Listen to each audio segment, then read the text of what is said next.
Hello guys, स्वागत है आपका हमारे चैनल पीवी एक्सप्लेनर में। दोस्तों, आज हम एक्सप्लेन करने जा रहे हैं लोकी सीजन 2 का एपिसोड 2। इस एपिसोड में हमें काफ़ी ज़्यादा रेफरेंस देखने को मिले पास्ट मार्वल हिस्ट्री पे, और काइंड ऑफ ये एपिसोड पहले वाले से भी ज़्यादा बेटर लगा मुझे, क्योंकि इसमें लोकी के बारे में कई सारी नई नई चीज़ें और नए नए पावर्स जानने को मिले हम लोगों को। और देखा जाए तो ये एकदम परफेक्ट एपिसोड था। तो ज़्यादा टाइम वेस्ट ना करते हुए चल शुरू करते हैं आज का अपना एक्सप्लेनेशन। और उससे पहले जिसने अभी तक हमारे चैनल को सब्सक्राइब नहीं किया तो प्लीज़ सब्सक्राइब कर लेना, और हमारी वीडियो अच्छी लगे तो प्लीज़ उसे लाइक कर दीजिएगा। तो स्टार्ट करते हैं। तो उससे पहले पिछले एपिसोड का हल्का सा रिकैप डाल देते हैं। जैसा कि हमें पिछले एपिसोड में दिखाया गया था कि लोकी को टाइम स्लिप करने की एक प्रॉब्लम आ गई थी, जिससे वो टाइम में स्लिप कर रहा था। और जैसा कि उन्होंने उस एपिसोड में पूरी कोशिश करी थी लोकी की इस प्रॉब्लम को ख़त्म करने की, तो इस एपिसोड को देख के पता चल गया कि लोकी की वो प्रॉब्लम बिल्कुल ख़त्म हो गई है। अब वो टाइम में स्लिप नहीं करता है। फिलहाल अभी के लिए तो ये प्रॉब्लम नहीं है, बाकी आगे से फिर से ये प्रॉब्लम शुरू हो जाए तो कुछ नहीं कह सकते।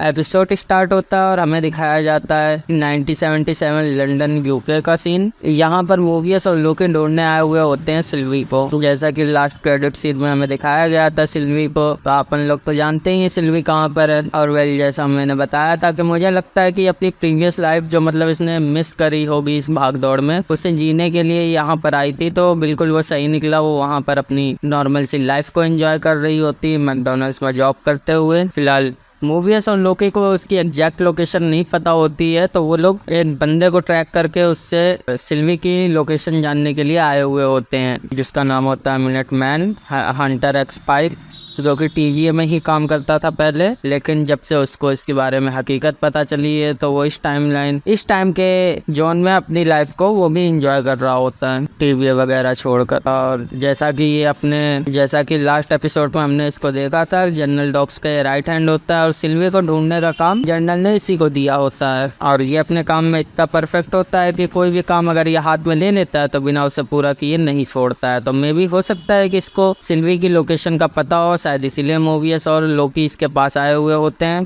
पर इसके साथ पास्ट में क्या हुआ ये तो नहीं जानते हैं, लेकिन ये इस टाइम लाइन में वो सब अपना काम धंधा छोड़कर यहाँ पर अपनी मस्त लाइफ एंजॉय कर रहा होता है, एक सेलिब्रिटी बना रहता है। इसने अपना नाम रखा होता है ब्रैड वुल्फ, और शायद इसी वजह से इस एपिसोड का नाम भी रखा गया है ब्रेकिंग ब्रैड। तो ये यहाँ पर अपनी लाइफ जी रहा होता है। और जैसा कि हमें पता ही है कि टीवी में जितने भी लोग काम करते हैं उनकी कहीं ना कहीं अपनी एक पर्सनल लाइफ थी, जिससे उन लोगों को हटाकर टीवी में लाया गया था। तो ये सब चीज़ें पता चलने के बाद वो उन सब काम धंधा को छोड़कर और अपनी ये मस्त सी लाइफ एंजॉय कर रहा होता है। तभी लोकी और मूवीज इसके पास पहुंच जाते हैं, और इसकी नई मूवी का प्रीमियर चल रहा होता है, जिस मूवी का नाम जीनियाक नाम होता है। फिलहाल जब लोकी और मूवीज इसके पास पहुंचते हैं तो भागने लगता है, क्योंकि इसको पता है कि ये लोग फिर से मुझे घसीट के टीवी में ले जाएंगे और वही सड़ा सा जिंदगी जिलाएंगे, इसलिए वो भाग रहा होता है इनसे बचकर। तभी मूवीज और लोकी इसका पीछा करने लगते हैं। यहाँ पर हमें लोकी की कुछ पावर्स देखने को मिलती है, और थोड़ा बहुत एक्शन सीन होने के बाद में आखिरकार ये लोग किंग बैट को पकड़ ही लेते हैं। जैसा कि हमने न्यू पावर्स के बारे में बताया था, तो लोकी की खूब सारे इल्यूजन टेक्निक्स देखने को मिलती है, और साथ ही में लोकी की शैडोज पावर देखने को मिलती है, जो कि अपने शैडोज को कंट्रोल कर सकता है वो, यानी कि शैडोज से कुछ भी करवा सकता है। और काफ़ी ज़्यादा औसम लगा ये उसका पावर, लोकी का ये पावर काफ़ी ज़्यादा औसम लगा मुझे। फाइनली जब ब्रैड को ये लोग कैप्चर कर लेते हैं, यानी कि हंटर X5, तो इसको ये लोग उठा के टीवी में ले आते हैं ताकि ये लोग सिल्वी का पता जान सकें। और जब ये लोग ब्रैड का टैम्पैड देखते हैं तो उसने टैम्पैड में थोड़ी बहुत छेड़खानी करी होती है ताकि ये लोग इसको ट्रैक वगैरह ना कर सके या जो भी हो। तो टैम्पैड जिसको ना याद हो तो बता दूँ, ये हर एक टीवी एजेंट के पास होता है, ताकि ये जिसमें ये लोग मल्टी टाइम लाइन में ट्रैवल करते हैं, किसी भी टाइम लाइन में इसके थ्रू ये लोग आ जा सकते हैं, बिना इसके ये लोग कहीं पर भी नहीं आ जा सकते हैं। तो उसी टाइम पैड में इसने छेड़खानी करी होती है। जब ब्रैड से पूछा गया तो वो तो बस इतना बताता है कि ये ट्रैकिंग करने के लिए बचाता है, लेकिन इतना तो क्लियर कर दिया गया है कि ये झूठ है। बाकी एग्जैक्ट नहीं बताया गया है कि ये छेड़खानी आखिर में एग्जैक्ट क्या वर्क करता है। तो बाकी ये सारी चीज़ें में शायद आगे को जानने को मिले। बाकी ये लोग उस टाइम पैड को लेके ओबी के पास जाते हैं हेल्प मांगने के लिए, ताकि इसके बारे में जान सके कि क्या छेड़खानी हुई है टाइम पैड के साथ। लेकिन ओबी अलग ही टाइम में बिजी था, क्योंकि इसको भाई साहब टेम्परल लूम वाली प्रॉब्लम को सॉल्व करना था, जिसके ऊपर पूरी टीवी टिकी हुई है। तो वो उनको अपनी गाइडेंस बुक पकड़ा के कहता है कि तुम्हें जो कुछ भी जानना इससे जान सकते हैं, इसमें सब कुछ लिखा हुआ है। कुल मिलाकर ये लोग इस एपिसोड में तो ये टेम्पैड वाली प्रॉब्लम की मिस्ट्री नहीं सॉल्व कर पाते हैं। ब्रैड को काफ़ी सारे सीक्रेट पता होते हैं, स्पेशली कि सिल्वी कहाँ पर है, तो ये लोग उससे जानने के लिए उसको इंटरोगेशन रूम में ले जाते हैं ताकि इससे पूछताछ कर सकें, लेकिन वो बता नहीं रहा होता इसके बारे में। और मोबियस और लोकी का एक ही मिशन होता है फिलहाल में कि कुछ भी करो, कुछ भी करके ब्रैड को तोड़ना है और उससे इंफॉर्मेशन निकलवाना है। शायद इसी ब्रेकिंग ब्रैड मतलब रखा गया है। और जब पहली बार पूछने जाते हैं तो ब्रैड इन सबको काफ़ी ज़्यादा मतलब बातों से गुस्सा दिलाने की कोशिश करता है, जैसे कि लोकी के पास्ट के बारे में उसको ताने मारता है और मोबियस के पास्ट के बारे में उसको काफ़ी सारी चीज़ें उल्टी सीधी बोलता है। ये इन दोनों को इमोशनली भड़काने की कोशिश करता है और साथ ही में एक तगड़ा सा डायलॉग मारता है कि लोकी तुम विलन हो, विलन ही रहो, हीरो बनने की कोशिश ना करो, क्योंकि सिर्फ तुम चीज़ें बर्बाद कर सकते हो और कुछ नहीं। क्योंकि ब्रैड ने लोकी की फाइल पढ़ रखी होती है, तो जिसकी वजह से लोकी के बारे में इसको सब पता होता है, इसके पूरी जिंदगी कांड हिस्ट्री सब कुछ पता होता है। तो इसी वजह से वो उसके पास्ट को लेकर काफ़ी ज़्यादा ताने मार रहा होता है। यहाँ तक के लोकी के मॉम वाली बात को लेकर भी ताना मारता है, जो और द डार्क वर्ल्ड में जैसा कि हमें दिखाया गया था कि लोकी की सेल्फिशनेस की वजह से इसकी मॉम मारी गई थी, तो उस चीज को लेकर भी इसको ताना मारता है ताकि लोकी इमोशनली भड़क जाए। लेकिन जैसा कि अपने को पता है कि ये वो वाला लोकी नहीं है जो कि उसने फ्रिगा वाला कांड किया था, वो तो थैनोस के हाथों मारा गया था। ये तो वो वाला लोकी है जो जिसने एवेंजर्स तक का ही कांड किया है, जहाँ पर ये सिर्फ विलन था और उसके बाद ही ये टीवीए में ले आया गया था। तो ये पुराना वाला लोकी नहीं है, इसका मतलब काफी ज्यादा कैरेक्टर डेवलप है इसमें दिखाया गया है पुराने वाले लोकी से। काइंड ऑफ इसको यहाँ पर अपना प्यार मिल चुका होता है जो कि ये खुद ही के एक वर्जन से करता है। तो फिलहाल लोकी को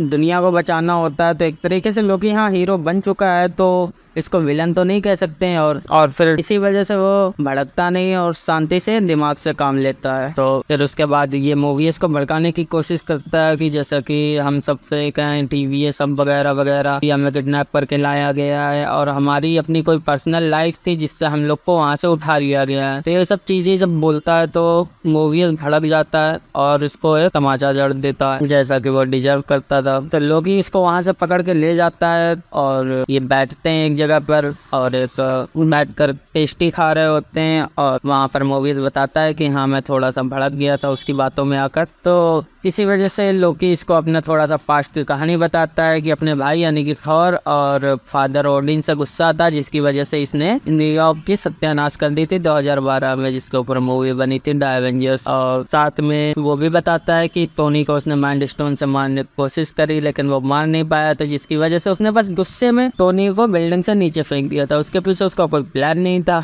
जिससे एक चीज तो समझ में अच्छे से आ गई कि इसको भी बहुत तगड़े वाले एंगर इश्यूज हैं, जैसा कि वो शायद से मूवी इसको समझाने के लिए बोल रहा होता है, लेकिन ये बात सच होती है। लोकी को तो एंगर इश्यूज है, अभी कितने हैं ये नहीं पता, लेकिन पास्ट में तो बहुत ज्यादा थे, जैसा कि हम सब देख ही सकते हैं कि यहाँ पर काफी सारी चीजें लोकी एक्सेप्ट करता अपने बारे में जो कि उसने कभी आज से पहले कभी नहीं किया था, जिससे एक चीज तो क्लियर हो जाता है कि लोकी को पहले से ही स्टोन्स के बारे में पता था। खैर यहाँ पर मूवी समझ जाता है कि गुस्से में ऐसी ऐसी गलतियां हो जाती हैं। लोकी फिर मूवी से एक सवाल पूछता है, क्या तुम्हारा मन नहीं करता तुम्हारी ओल्ड लाइफ जानने का, क्या पता वो इससे अच्छी हो। तो मूवी जवाब देता है कि मुझे डर लगता है ये जानने में कहीं ऐसा ना हो कि मेरा जो इससे पहले का लाइफ था, जो रियल लाइफ था मेरा, ऐसा ना हो कि वो अच्छा हो काफी ज्यादा, क्योंकि अगर ऐसा कुछ हुआ जहाँ एक परफेक्ट लाइफ थी मेरी तो मैं बहुत ज्यादा मतलब कि डैमेज हो जाऊंगा और ऐसे टाइप का, और बाकी बुरी रही तो कोई बात ही नहीं, मैं अपना यहाँ पे बिंदास एंजॉय कर रहा हूँ। तो इसी वजह से मुझे डर लगता है, तो मैं जिसकी वजह से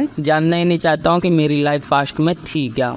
मैं जहाँ हूँ अपने काम को लेके काफ़ी सेटिस्फाइड हूँ और मैं यहीं पर रहना चाहता हूँ, क्योंकि अगर अच्छी रही मेरी पास्ट की लाइफ तो मैं काम पे फोकस नहीं कर पाऊंगा और मेरा सारा ध्यान वहीं पर रहेगा। लेकिन मार्वल है भाई, अगर किसी कैरेक्टर को पकड़ा है तो उसका बैकग्राउंड पे जरूर दिखाएगा, तो हो सकता है कि आगे चल के हमें मोबियस की पास्ट लाइफ को दिखाया जाए और जानने को मिले इसके बारे में ज़्यादा। फिलहाल खैर इतना ही कन्वर्सेशन होता है और तो अपने पहले राउंड को हारने के बाद ये जाते हैं सेकंड राउंड कंप्लीट करने के लिए, उसका मुंह खुलवाने के लिए, और इस बार इनकी प्रॉपर प्लानिंग होती है। तो मोबियस को बाहर छोड़ देता है, वो एक्टिंग करता है जैसे कि लोकी काफी ज्यादा भड़क गया है और मोबियस को बाहर छोड़कर वो अकेले ही आया है अपने ब्रैड को टॉर्चर करने के लिए, जिससे एक मशीन के थ्रू उसको काफी ज्यादा टॉर्चर भी करता है। थोड़े से लोकी के डराने के बाद ब्रैड ब्रेक हो जाता है, यानी कि ब्रेकिंग ब्रैड हो जाता है। लोकी का विलन वाला रूप देखकर ब्रैड सिल्वी की एग्जैक्ट लोकेशन बता देता है, यहाँ तक कि वो खुद इन दोनों को उस लोकेशन पर लेकर तक जाता है। सीन शिफ्ट होता है और हमें दिखाया जाता है ओमी को, जिसने एक टेम्परर लूम के लिए टेम्परेरी मशीन बनाया होता है और ये वहां पर जाता है, टेम्परर लूम का गेट खोलने का ट्राई करता है, लेकिन जो कि इसने लास्ट टाइम पर खुद ही बंद किया था इमरजेंसी में। तो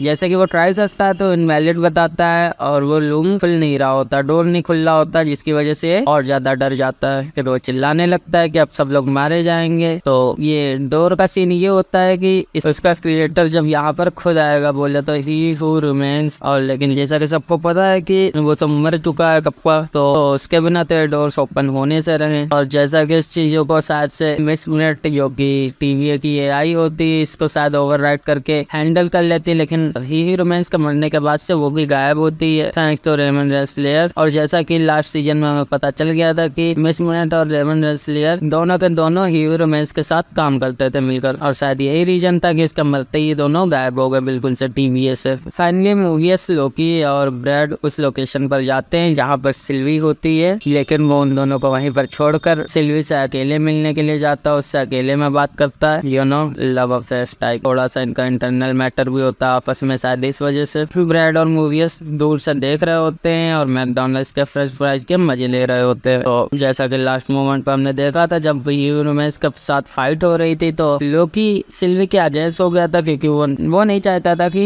इसके मरते पूरा मल्टीवर्स खतरे में आ जाए। वो सिल्वी की छोड़ के मल्टीवर्स की थोड़ी सी फिक्र करने लगता है थैंक्स टू गर्ल्स। लड़कियों का भी कुछ ऐसे ही सीन होता है भाई, दुनिया मरे तो मरे लेकिन आप उनकी परवाह करना मत छोड़ो। और जैसा कि हम लोग जानते हैं कि सिल्वी का पूरा बचपन से लेके अभी तक तो इससे टीवी से भागते या टाइमलाइन में ट्रैवल करते हुए गुजरी है, और अभी तक का इसने टीवी के 400 से ज्यादा बंदों को मार दिया होता है टीवी वालों को, और इसी वजह से शायद ये ही रोमांस और टीवी वाले से बहुत ज्यादा नफरत करती है। और उसके बाद भी जब लोकी ने इसका साथ ना दे के टीवी का साथ दिया था तो इसी वजह से इसका नाराज होना तो जायज था, लेकिन इसमें लोकी की भी कोई गलती नहीं थी, क्योंकि भाई साहब इतने सारी जिंदगियों का सवाल था, कैसे वो सेल्फिश हो जाता। कहाँ लड़कियां इतनी समझदार होती, सॉरी मजाक कर रहा था। Back to the point, Sylvie को लोकी बता रहा होता है कि उसने अपने फ्यूचर में देखा था कि तुम वहाँ पर टीवी में कुछ तो कर रही थी, मैंने तुम्हें लिफ्ट में देखा था। तो लेकिन प्रेजेंट में जो सिल्वी है वो कहती है कि मैं टीवी में दोबारा से कभी नहीं जाऊंगी, जिसने मेरी पूरी जिंदगी की धज्जियां उड़ा दी हैं। ये इस चीज को एग्री करने को रेडी नहीं थी और वो मस्त अपनी लाइफ जी रही है, और इसको अपनी मन की शांति सुकून से यही रहने दो, और मुझे टीवी से किसी प्रकार से कोई लेना देना नहीं है। और इधर हमें मूवीज और ब्रैड को दिखाया जाता है जो कि मस्त मूवीज फ्रेंच फ्राइज खा रहा होता है, लेकिन ब्रैड थोड़ा सा घबराया हुआ था, तो बातों बातों में इसको ये चीज समझ में आ गया दाल में कुछ तो काला है। फिर आखिर में जाकर ब्रैड पूरा का पूरा सीक्रेट रिवील कर देता है कि अगर यहाँ पर ये रुकेंगे तो सब के सब मारे जाने वाले हैं, सभी लोग। जैसा कि हमें याद होगा जनरल डॉग्स जो कि लास्ट वाले एपिसोड में दिखाई गई थी, पूरी की पूरी सेना लेकर गोला बारूद लेकर कहीं जा रही थी। पहले तो लग रहा था हम लोगों को जैसे कि वो सिल्वी को ढूंढने के लिए जा रही थी, लेकिन इतनी बड़ी आर्मी एक बंदी के लिए तो नहीं। यहाँ पर देखते हैं हम लोग की जनरल डॉग्स के प्लान काफी ज्यादा बड़े होते हैं और काफी ज्यादा डार्क भी होते हैं, और उसका प्लान ये होता है कि यहाँ पर जितने भी अदर टाइमलाइन जो रेखाएं होती हैं उन सबको ब्लास्ट करके खत्म करने वाली थी। तो मूवी सिल्वी लोकी ये तीनों लोग डॉग्स के लोकेशन पर जाते हैं, उसके अड्डे पर, जहाँ से ये लोग इस सारे कांडों को अंजाम देने वाले थे, और उन सभी लोगों से फाइट करते हैं। तभी यहाँ पर हम लोग को देखने को मिलता है एक जबरदस्त एक्शन सीन, और उन लोग का आने से पहले जनरल डॉग्स ने यहाँ पे बॉम्बिंग वगैरह स्टार्ट कर दी थी, तो जिसकी वजह से काफी ज्यादा टाइमलाइन वैसे ही डिस्ट्रॉय हो चुके थे। इधर ये लोग साथ में मिलकर फाइट कर रहे होते हैं, उधर वो टाइमलाइन डिस्ट्रॉय भी हो रही होती है, क्योंकि काफी इन सबको रोक पाते हैं। उससे पहले ही ऑलमोस्ट टाइमलाइन सारी मिटा चुके होते हैं ये लोग। जब ये लोग टीवी में वापस आते हैं इंक्लूडिंग सिल्वी, तो ये लोग टीवी स्क्रीन पर देख सकते हैं जैसा कि सारी टाइमलाइंस डिस्ट्रॉय हो चुकी होती हैं पूरी तरीके से, जिसका मतलब है लोगों का बिलियंस में लोगों की जान जाना, यानी कि कितने सारे मल्टीवर्स तबाह हुए होंगे और कितने सारे लोग उसमें रह रहे होंगे, अब जाने कितनी जाने ली होंगी, जिसे देख के सिल्वी बहुत ज्यादा इमोशनल हो जाती है, साथ में सभी लोग। और जैसा कि वो डॉग्स को भी ये लोग नहीं पकड़ पाए थे, वो भी फरार हो गई थी कहीं। तो अगर सिल्वी लोकी पर बहुत ज्यादा गुस्सा हो जाती है क्योंकि यहाँ पर ये देख रही होती है कि टीवी ने ही सारे मल्टीवर्स की धज्जियां उड़ा रखी होती हैं, और इन्हीं सब रीजंस की वजह से सिल्वी को कभी भी टीवी बिल्कुल भी पसंद नहीं है। एक तरीके से कट्टर दुश्मन है ये टीवी की। खैर इससे भी वहाँ से गुस्सा होकर चली जाती है। लोकी काफी ज्यादा इमोशनल हो जाता है, रोकने की कोशिश करता है लेकिन वो नहीं रुकती है। तभी मॉनिटर स्क्रीन पे हमें दिखाया जाता है रिवोना रेसलियर की टाइमपैड में कुछ हरकत देखने को मिलती है जो कि किसी अदर टाइमलाइन में गई हुई होती है, जिसकी वजह से उसकी लोकेशन ट्रैक हो जाती है। और जैसा कि मुझे लगता है कि ये अगला एपिसोड रिवोना रेसलियर्स के ऊपर ही बनने वाला है, उसी के अराउंड इसको पकड़ने का कुछ मिशन होगा ऐसे टाइप का। और शायद वहीं पर फैमिली जो कि अपना एक वेरिएंट है ही रोमांस का, उसकी भी एंट्री हो, और दरवाजे ओपन करने और टेम्परल रूम में भी काफी ज्यादा दिक्कतें हैं, तो शायद से उसकी एंट्री होना लाजमी है क्योंकि भाई साहब टीवी को भी तो बचाना है। फिर लास्ट सीन में हमें दिखाया जाता है जैसा कि सिल्वी अपना शिफ्ट खत्म होने के बाद मैकडॉनल्ड्स के बाहर अपने गाड़ी के ऊपर लेटी हुई होती है और मस्त खुले आसमान के नीचे तारे गिन रही होती है। तभी इसके हाथ में एक डिवाइस दिखाई जाती है। ये डिवाइस क्या है? ये डिवाइस तो लास्ट टाइम पे हमने पिछले सीजन में जैसा कि देखा था कि अपने ही रोमांस के पास होती है, शायद से ये वही डिवाइस है। टीवीए का सबसे एडवांस टेम्पर्ड जिसको भी बोल सकते हैं। इतना तो क्लियर है कि जब टीवीए का क्रिएटर इसको अपने पास रखे है तो जाहिर सी बात है बहुत ही ज्यादा एडवांस और बहुत ही ज्यादा काम की चीज होगी, जिसकी वजह से सिल्वी ने इसको अपने पास में रखा हुआ है। अभी यहाँ पर ये सब चीजें तो पूरी तरीके से क्लियर नहीं है कि इस टेम्पर्ड के